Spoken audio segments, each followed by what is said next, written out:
Hey! Hey! Hey! Hi, my name's Allen. I'm 37 years old, no? And I got into free diving actually this year in February kasi naghahanap lang ako ng other sport na pwedeng matry, no? So I started out with survival swimming muna. Tapos I did a basic free diving lesson. Tapos doon ko na-realize na I could take this further, ano? So I think as an adult, no, na nakapag-try na rin ng ibang sport, ang important kasi sa akin is the consistency of the learning experience, no?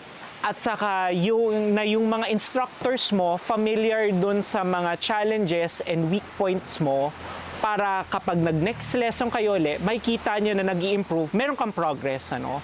So, dito ka siya nakita sa Freediving Passion Academy, no? My coaches were Coach Leonard and Coach MJ, no? So, nakikita ko sa kanila yung passion, nakikita ko sa kanila na in terms din of correction, hindi sila nahihiya na magbigay ng proper instruction. Kasi yun nga, as I mentioned earlier, yung continuity of experience pagdating dun sa training na kuwari, last week ganito yung dive mo, the following week medyo nag-i-improve pero meron pang areas for improvement, yun yung important sa akin as an adult na naka-experience din na sports, no?